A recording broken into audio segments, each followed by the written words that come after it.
বাইরে কিন্তু প্রায় 42 ডিগ্রি টেম্পারেচার, প্রচণ্ড গরম। এই সময় ভারী খাবার একদমই খেতে ইচ্ছা করে না, হালকা খাবার, হালকা ধরনের খাবারের দিকে মন টানে। নমস্কার, দ্য ওয়ালের ঘরে বাইরেতে আপনাদের সকলকে স্বাগত। 5 স্টার মেনুর আরও এক পর্বে আপনাদের স্বাগত। এই 5 স্টার মেনুর পর্ব নিয়ে আমরা চলে এসেছি আজকে ললিত গেট রেস্টুরেন্টে। এখানেও রয়েছে সামার স্পেশাল মেনু, যার মধ্যে সমস্ত খাবারই খুব হালকা ধরনের। সেই মেনুই আপনাদের দেখাবো, টেস্ট করে দেখাবো এবং শেফের সাথে স্পেশালি কথা বলে নেব, জেনে নেব এই সামার স্পেশাল মেনু কিউরেট করতে কী কী লেগেছে। চলুন তাহলে।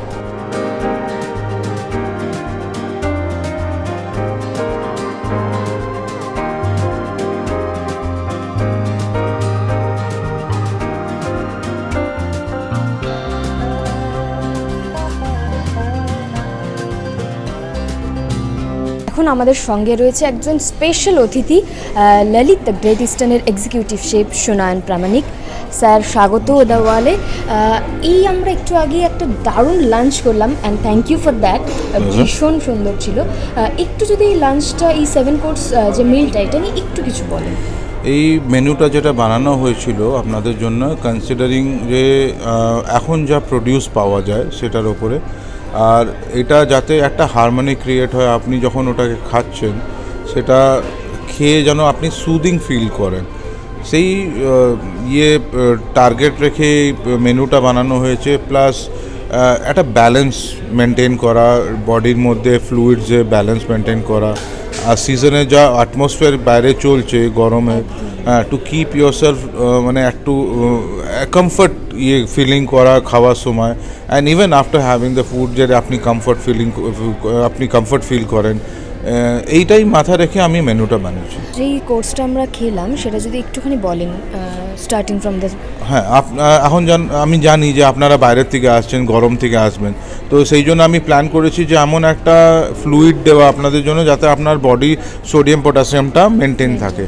তো আমি লিচু, এখন যেহেতু লিচু সিজনে আসছে, তো লিচুটাকে ইউজ করেছিলাম, আর লিচুর পাল্পটাকে নিয়ে আমি ব্লেন্ড করে একটা হারমোনিয়াস লিকুইড বানিয়ে, ফ্লুইড বানিয়ে, ওটাকে শরবতের মতন বানিয়ে, along with a tinge of chillies, এটা আর একটু লেবু, এই দিয়ে কি হবে যে আপনার একটা সুইটনেস যেটা আছে সেটাও থাকবে, আর আপনার সেভারি বা সারিস যে জিনিসটা আছে সেটাও আপনার লেমনের সঙ্গে, প্লাস আপনার যে ময়েশ্চার যেটা আছে, আপনার বডি যেটা দরকার, আপনি যে বাইরের থেকে এসছেন সেটাকে মেনটেন করার জন্য আমি এই শরবতটা বানিয়েছি। তারপরে নেক্সট কোর্স হচ্ছে যে একটা স্যালাড, যে অ্যাগেন আফটার হ্যাভিং লিকুইড আপনার একটা বডিকে অ্যাপেটাইটটা বিল্ড করতে হবে, যে আপনি যত কটা কোর্স খাবেন তার জন্য একটা কিছু একটা খেয়ে যাতে আপনার অ্যাপেটাইটটা বিল্ড হবে নেক্সট কোর্সেসগুলোকে খাওয়ার জন্য।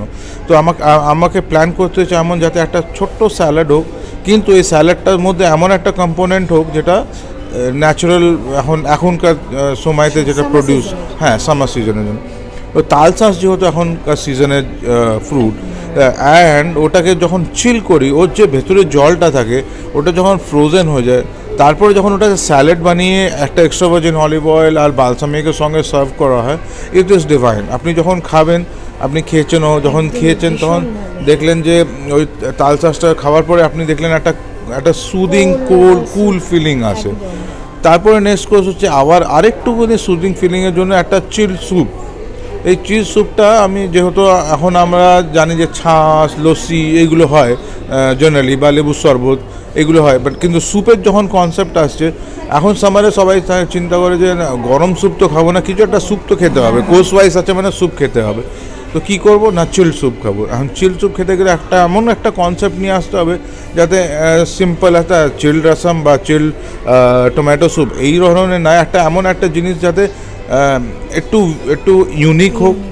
তো আমি সেই ছাঁচের কনসেপ্টটাকে নিয়ে, পার্মেজান চিজের যে জলটা আছে সেটাকে নিয়ে আমি এই স্যুপের কনসেপ্টটা রেখেছি, আর ইট ইজ ভেরি সুদিং।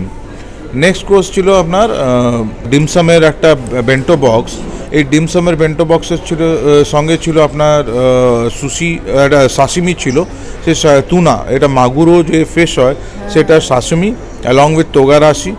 আর এই যে ডিমসাম যেগুলো ছিল, ডিমসাম হচ্ছে ইউনিক স্টাফিং, এর মধ্যে যেটা স্টাফিং ছিল সেটা হচ্ছে এদামামে বিনস অ্যান্ড ট্রাফল, আর ছিল আপনার স্টাফিং ছিল asparagus, green asparagus with Pommery mustard. আর যেটা ননভেজ যে ডিমসাম ছিল সেটা ছিল আপনার চিকেন অ্যান্ড শ্রিম্প।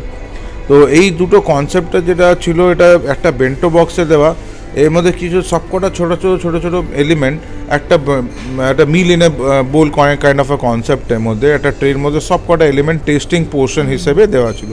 নেক্সট কোর্সটা যেটা ছিল সেটা হচ্ছে কাঁঠাল বিরিয়ানি, ওটার সঙ্গে কনসেপ্টটা ছিল লখনৌই কাবাবের, কিন্তু এই যে কাবাবটা ছিল বানানো হয়েছিল সেটা গুন্দুম, মানে এটা লখনৌই ভাষায় গুন্দুম বলে। জেনারেলি এটা গ্লুটেন যেটা হয়, মানে ফ্লাওয়ার থেকে যে যখন অনেকক্ষণ ওয়াশ করার পরে যে একটা স্টিকি জিনিসটা বেরোয়, সেই গ্লুটেনটাকে আমি ইউজ করেছি কাবাব বানানোর জন্য। সেটাকে রাব করে স্পাইসেস দিয়ে অনেকক্ষণ রাব করে ওটা একটা সফট একটা টেক্সচার আছে, সেটাকে দিয়ে কাবাব বানিয়েছি। আর তার সঙ্গে পেয়ার করেছিলাম কাঁঠাল বিরিয়ানি। এখন কাঁঠাল মানে ওই ওরা বাইরে নর্থ ইন্ডিয়াতে কাঁঠাল বলে, আমাদের আর কি এঁচোড়। এঁচোড়টাকে আমি কুক করেছিলাম 6 ঘন্টা সুইডে করার পরে, তারপরে ওটাকে আমি বিরিয়ানি বানিয়েছিলাম দাম স্টাইলে। তারপরে আমি দিয়েছিলাম, সার্ভ করেছিলাম বেক বেটকি। কিন্তু এই যে বেসটা যে সসটা ছিল সেটা হচ্ছে বুইয়া বেস, এটা হচ্ছে ফ্রেঞ্চ টার্ম। একটা ফিশ স্টকটাকে রিডিউস করে তারপরে একটা জেলি, অ্যাসপিক জেলির টেক্সচারে এনে তারপরে ওটাকে এমালসিফাই করে ফ্রথ বানিয়ে তার উপরে বেটকিটা, ওটার সঙ্গে ছিল সিমেজি মাশরুম, আর তার উপরে আরেকটা হোল্যান্ডাই সসের লেয়ার দিয়ে ওটাকে আমি বেক করেছিলাম। আর যে ডেজার্টটা দিয়েছিলাম, ডেজার্টটা হচ্ছে চুরমা মিসু। কনসেপ্টটা হচ্ছে টিরামিসুরি, কিন্তু লেয়ার্স যেগুলো ছিল সেটা চুরমা আর baked yogurt.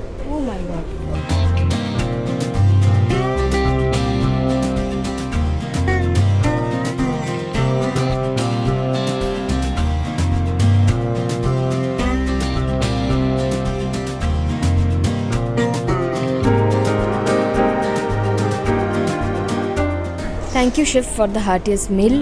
What is your favorite out of all? My favorite is always a soup, but it has to be in a meal in a bowl, where I don't need to have lot many courses. I will have the starter, the main course, and everything. The staple. এই সবকটা একটাই বোলের মধ্যে। So I like something like a khawswe, or something like even a panta bhat is good for me. একদমই, মানে গরমকালে পান্তা ভাত আমি শুনছি যে মানে সবাই একদম। লাস্টলি দর্শকদের কি বলবেন যে সামার সিজনে how should they eat food and how kind of food? Summer সিজনে অফকোর্স যখন সামার হয় তখন একটাই জিনিস থাকে যে এত সোয়েটিং হওয়ার পরে আপনাদের দরকার যে আপনার বডির যে হিউমিডিটিটা আছে সেটাকে মেনটেন করা। তো তার জন্য অনেক পরিমাণে জল খেতে হবে, কিন্তু জলের সঙ্গে সঙ্গে আপনাকে এটাও দেখতে হবে যে আপনার যে সল্ট আর সুগার লেভেলটা আছে সেটাও মেনটেন। তো শরবত খাবেন, ফ্রুটস খাবেন, অ্যালং উইথ, খালি জল খেলে তো হবে না, কিছু সলিড জিনিসও খাওয়া উচিত। তো এই সব জিনিস, fruit is the best thing during summer. Along with that have some salad and have very light food, don't go for any rich food. হয় কি সামারের মধ্যে অনেক কটা মিল মিস করে পরে যে মনে হয় যে একটা রিচ মিল খেয়ে নেবো, একটা বিরিয়ানি খেয়ে নেবো, বা একটা নুডলের সঙ্গে গ্রেভি খেয়ে নেবো। But you should avoid this, এটা করা উচিত না, একদম উচিত না। যত হোক এই যে গ্রিডটা আছে খাবারের প্রতি, যখন সামার হয় তখন এই গ্রিডটাকে অনেক সাপ্রেস করে দেওয়া উচিত। আর সবসময় মনে রাখা উচিত যে বডির যে টেম্পারেচারটা আছে সেটাকে মেনটেন করা থ্রু লিকুইড।